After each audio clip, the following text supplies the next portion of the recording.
Ang nakaraan. Sumugod ang ating bida sa teritoryo ng kalaban upang tuluyang lutisin ang problema ng kanilang angkan. Una niyang winakasan ang buhay niyang Jigang habang ito ay nasa loob ng silid at abala sa pangmamanyak sa isang babae.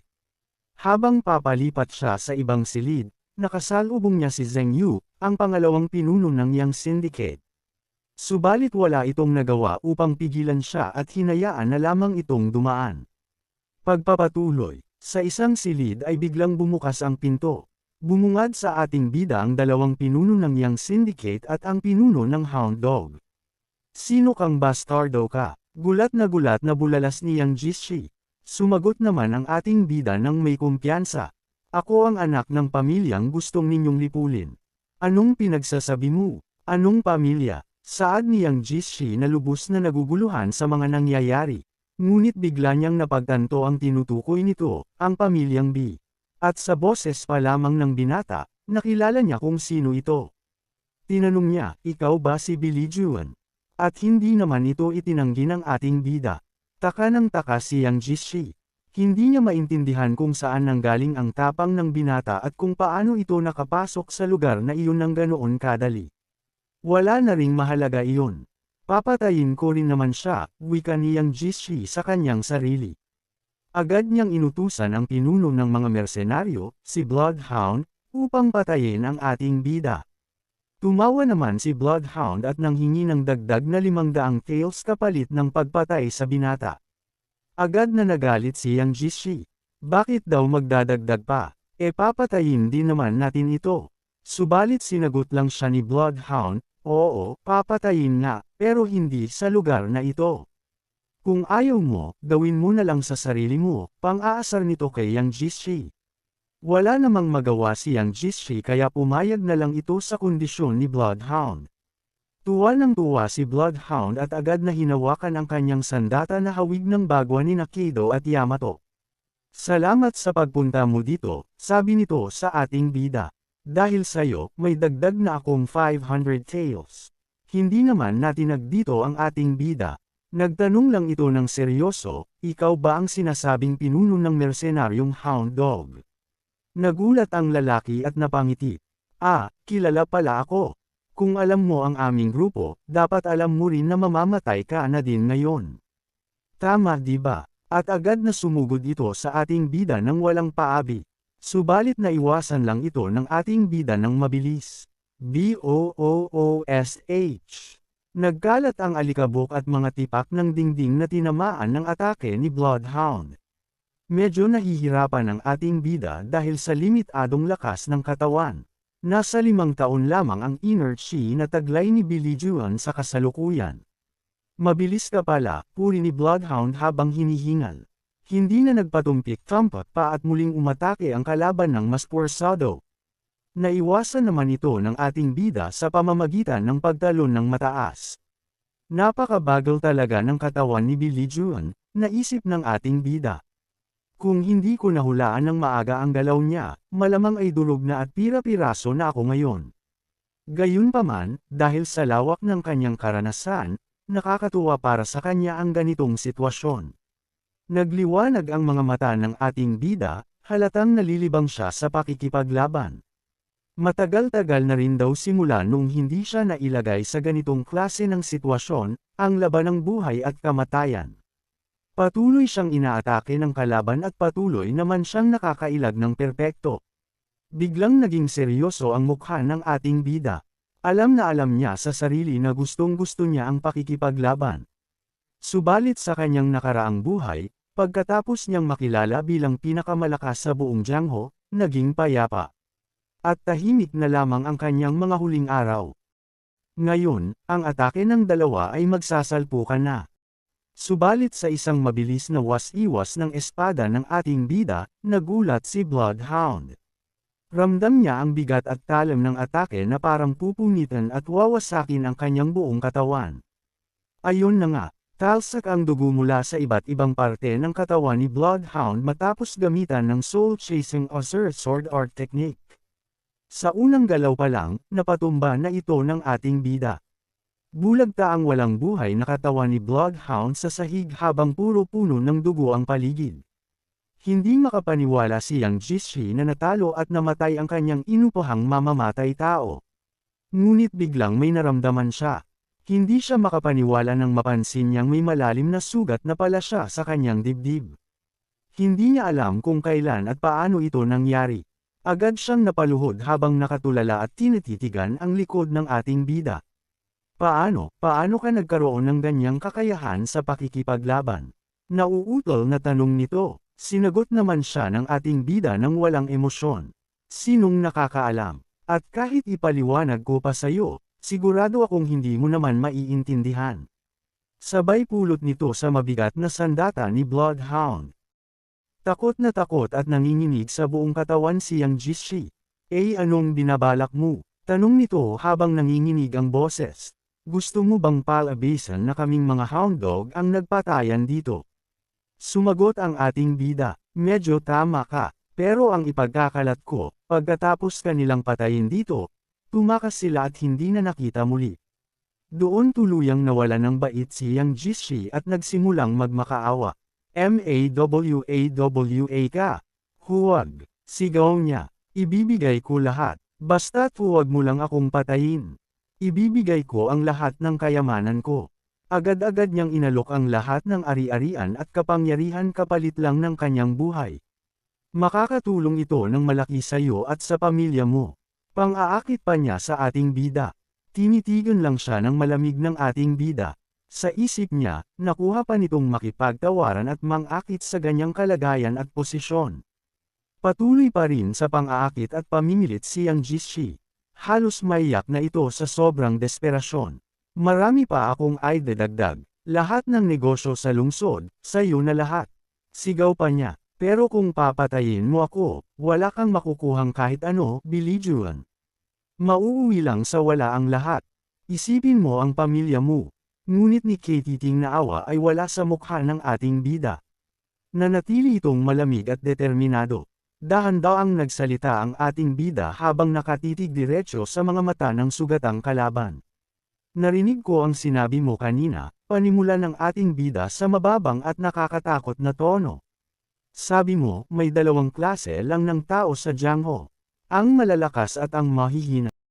Natigilan at nanigas si Yang Jisri. Ang malalakas ay mabubuhay, at ang mahihina ay mamamatay. Tama ba? Dagdag pa ng ating bida, at sa pagkakataong ito, mukhang ikaw ang mahina.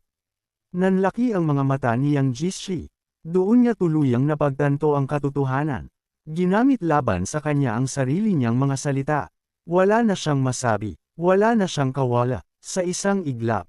SH. Mabilis na hamampas ang espada. Walang awang dumaan ang talam sa leeg ni Yang Jisri. Doon tuluyang winakasan ng ating bida ang buhay ng taong gustong magwasak at lumipol sa kanyang angkan. Samantala, kahit nakatalikod ang ating bida, alam niya na may mga matang nakasunod at nanunood sa kanya mula sa labas ng pinto.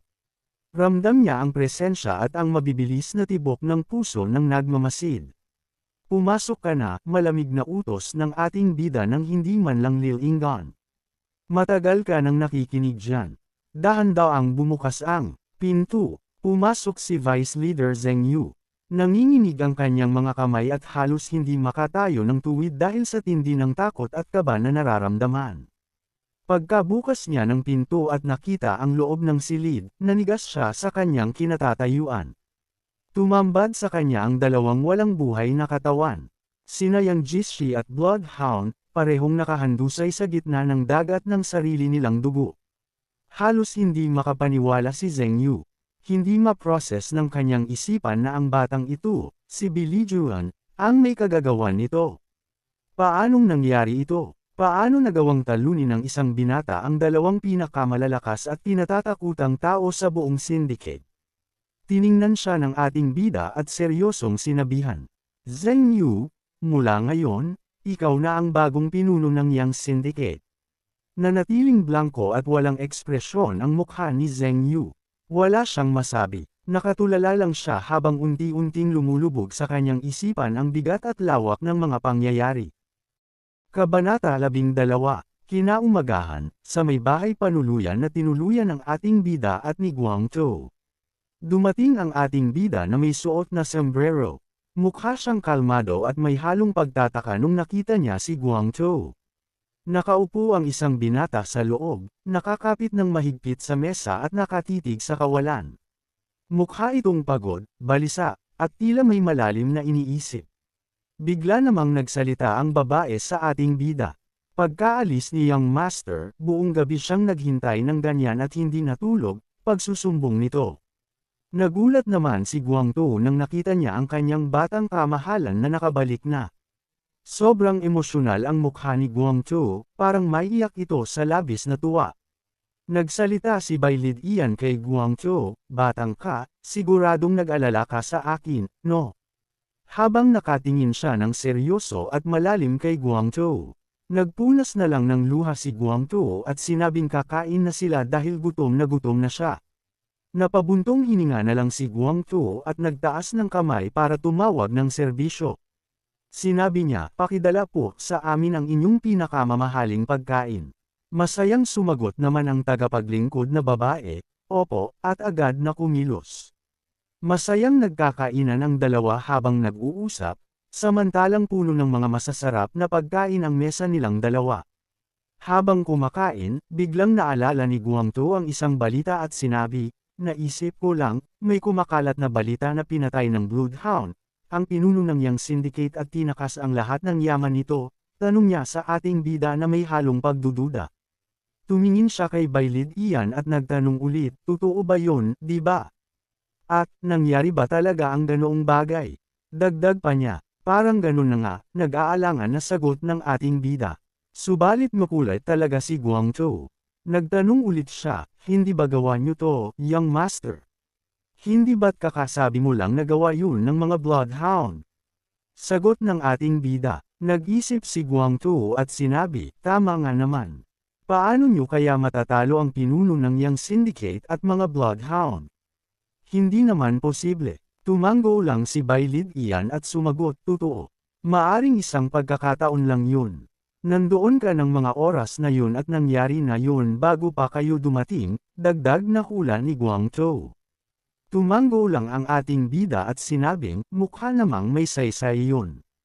Saysay mo mukha mo, hindi ako maniniwala, walang ganung pagkakataon na pwedeng mangyari. Ano ba talagang ginawa mo? Wika ni Guangzhou. Sinabi ko na sayo noon na papatayin ko sila, sagot ng ating bida habang kalmado at parang wala lang sa kanya. Diyos ko naman, bulalas ni Guangzhou na halos himatayan sa gulat, may tumatagaktak na pawis at napatikip pa ng bibig. Paano nangyari yun? Pero makulay talaga si Guangzhou at nagtanong ulit, kaya, ninakaw mo ba ang yaman na sinasabing dinala ng Bloodhound? Anong ninakaw? Kabayaran to, sagot ni Bailid Ian. Kabayaran, gulat na tanong ni Guangzhou. Ipinaliwanag ni Bailid Ian, oo. Nag-utos siya na patayin ang mga magulang ko, ikaw, at ang buong pamilya namin. Sinubukan niya tayong lipulin at kunin ang lahat ng pag-aari natin, habang seryoso at may halong galit ang mukha niya habang sinasabi ito. Kaya ang kinuha ko, hindi iyan ninakaw. Nagtanong si Guangzhou, magkano ba ang kinuha mo?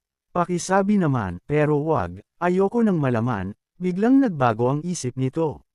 Bakit? Pwede ko namang sabihin sa'yo, sagot ni Bailid Ian. Sumagot si Guangzhou, hindi ba sinasabi nila na kapag masyado kang maraming alam na sekreto, ikaw ang unang mamamatay? May halong kaba at pag-iisip ang mukha niya. Tumawa at sumagot si Bailid Ian, haha, alam mo pala talaga. Nakangiti ng bahagya, parang alam na niya ang mangyayari. Samantala, ipinakita ang isang kahon na puno ng ginto at salapi. 32,000 taels. Kung nanatili pa ako sa Yang Syndicate at ipinagbenta ang iba pang gamit, mas malaki pa ang kikitain ko, pero hindi ko ginawa, salaysay ni Bailid Ian. Dahil maraming pwedeng mangyari na hindi inaasahan, at baka mahayag lang ang pagkatao ko ng walang dahilan. Nalaman ni Xing Yu na ako ang tagapagmana ng pamilyang Bi, ang mga kilalang mandirigma. Inakala niyang isa akong tulog na dragon, na nagtatago lang ng lakas, kaya nangako siya ng katapatan sa akin. Siyempre naman, hindi ako hanggal para maniwala agad sa katapatan na yan. Ang gagawin ko lang ay lumayo ng kaunti at gamitin siya, dagdag na paliwanag ng ating bida. Tinanong ulit ni Guangzhou, kaya, ikaw din ang pumatay kay Yang Jiesh. Tahimik at seryosong sumagot si Bai Lidian, oo, diretsahan at walang pag-aalinlang ang sagot. Tahimik lang si Guangzhou na halatang nalulungkot. Tinanong siya ni Bai Lidian, bakit? Naaawa ka ba sa kanya kahit alam mo ang mga ginawa niya? Seryoso at matalim ang tingin niya habang nagsasalita. Sumagot si Guangzhou, pero, bata pa naman ang gagong yon. May halong awa at pag-aalinlangan ang mukha niya. Anong kinalaman ng edad sa tama at mali? Bata man o matanda, kung may ginawa kang karapat-dapat sa kamatayan, kailangan mong mamatay? Tanong sa kanya ni Bai Lidian na may kalmado pero seryoso at may autoridad na boses. Sinasabi ko lang ito para alam mo, pero hindi ko siya pinatay dahil sa'yo. Sinubukan niya akong patayin noong araw na yun, paliwanag pa ni Bai Lidian. Oo, sumagot si Guangzhou na parang tanggap na niya ang katotohanan. Sa isip ni Bai Lidian, mabait ka talaga. Mukhang naantig din siya sa kabutihan ni Guangzhou. Tinawag niya ang pangalan nito, Guangzhou. Sumagot si Guangzhou, opo, young master. Mula ngayon, plano kitang turuan ng martial arts, wika ni Bai Lidian. Hindi yung mga galaw na ginagaya-gaya lang, kundi tunay na martial arts, dagdag pa niya. Halos himatayan sa gulat si Guangzhou, nanlalaki ang mga mata at tumulo ang pawis. Ano pong sinabi niyo? Gulat na tanong niya. Seryoso ka ba? Dagdag na tanong pa nito. Oo, seryoso ako, sagot ni Bai Lidian ng diretsahan. Pero, kahit gusto ko man, hindi na ba huli ang lahat para matuto? Matanda na ako 25 taong gulang na ako, nag-aalangang tanong ni Guangzhou. Hayaan mo lang sa akin yan, sagot ng ating bida. Sa isip niya, totoo namang medyo huli na para matuto siya bilang isang disipulo, pero kaya naman itong bumawi at mapantayin. Seryosong nagsalita si Bai Lidian, pag-isipan mong mabuti bago ka sumagot. Dahil ang desisyong ito ay hindi lang makakaapekto sa buhay mo. Pagkatapos ay tinanong niya, gusto mo bang matuto ng martial arts sa akin? Seryoso at matalim ang tingin ni Bai Lidian habang nagsasalita. Hindi makapagsalita si Guangzhou. Mukhang nabigla, kinakabahan, at may tumatagaktak na pawis sa kanyang mukha. Buong tapang at sigaw na sumagot si Guangzhou, gusto ko pong matuto. Bakas sa mukha niya na determinado at seryoso, bagamat nanginginig pa rin sa kaba. Tinanong siya ni Bai Lidian, bakit? Nanatiling kalmado at seryoso ang ekspresyon ni Bai Lidian. Sumagot si Guangzhou habang may mga alaala sa isip, dahil nagbago na kayo, at dahil sa mga nangyari, naramdaman kong gusto ko ring magbago. Dagdag pa niya, young master, gusto ko ring magbago katulad nyo. Punong-puno ng emosyon at determinasyon ang mukha ni Guangzhou habang sinasabi ito. Sinabi ni Bai Lidian, tanungin pa kita ng isa. Tinanong niya, bakit ba ang bait-bait mo sa akin? Dati isa lang akong basura. May halong lungkot at pagtataka ang mukha niya habang nagsasalita, habang inaalala ang nakaraang pangyayari kasama si Yang Jigang. Sumagot si Guangzhou, dahil nangyari na rin ito noon. Nakangiti ng bahagya at tila may malalim na iniisip. Nagtanong ang ating bida, anong nangyari? Mukhang interesado at nagtataka. Ikanwento ni Guangzhou ang pangyayari minsan sa kanya, mabait na tao kayo noon, young master. Mabait din kayo sa akin noong ako'y 15 taong gulang at kayo naman ay 10. Sobrang sakit ko noon. Mataas na mataas ang lagnat ko at nawala na ako ng malay, habang inaalala ang itsura niya noong bata pa at may sakit, nakahiga at may benda sa ulo. At nang imulat ko ang aking mga mata, mukhang emosyonal at parang maiyak habang inaalala ang nakaraan. Ipinagpatuloy ni Guangzhou ang kwento, pinapahiran niyo ako ng malamig na bimpo sa noo. Hanggang ngayon, hindi ko makalimutan ang mukha niyong puno ng pag-aalala noon, habang inaalala niya kung paano inalagaan siya ni Bai Lidian noong bata pa sila. Emosyonal at may luhas sa mata si Guangzhou habang inaalala ito. Kailanman, noon man o ngayon, wala nang ibang nagbigay sa akin ng ganoong tapat at sinserong tingin. Seryoso at puno ng damdamin ang mukha niya. Tahimik lang si Bai Lidian. Mukhang naantig din pero pinipigilan ang emosyon. Sinabi ni Bailid iyan, katawa-tawa, akala mo ba mahalaga pa rin ang mga bagay na yan? Medyo seryoso at parang tinatanggihan ang emosyon. Sumagot si Guangzhou, para sa ibang tao, ang ganitong bagay ay isang karanasang hinding-hindi makakalimutan. Nakangiti ng malumanay at puno ng pagpapahalaga. Bigla namang sinabi ni Bailid iyan, ang martial arts na ituturo ko sa iyo ay ang Southern C7 Techniques. Seryoso at determinado na simulan ang pagtuturo. Southern C7 Techniques, bulalas ni Guangzhou. Sobrang gulat at nanlalaki ang mga mata, may tumatagaktak na pawis dahil sa sobrang saya at pagkamangha. Sinabi ni Bailid iyan, at hindi ka na aking alipin. Mula ngayon, ikaw ay aking nasasakupan o subordinate. Seryoso at may halong respeto ang tono at mukha niya. Hindi nakaimik si Guangzhou. Mukhang emosyonal at parang maiyak sa tuwa. Biglang tumayo at lumuhad si Guangzhou bilang tanda ng pagsunod at paggalang. Nagtataka lang si Bailid iyan. Sinabi ni Guangzhou, narinig ko na ganito ang ginagawa ng mga tao kapag natututo sila ng martial arts. Nakaluhod pa rin at nakahawak sa sahig, handang magsimula. Sinabi ni Bailid iyan, tama. Magaling ang ginawa mo. Nakangiti ng bahagya at mukhang kontento. Sa isip niya, wala akong balak na tanggapin si Guangzhou bilang aking disipulo. Ang gagawin ko lang ay turuan siya ng ilang galaw bilang aking nasasakupan. Hawak niya ang isang tasa habang nag-iisip. Pero pwede ko namang tanggapin ang kanyang pagyuko bilang tanda ng pasasalamat. Mukhang naantig din kahit papaano.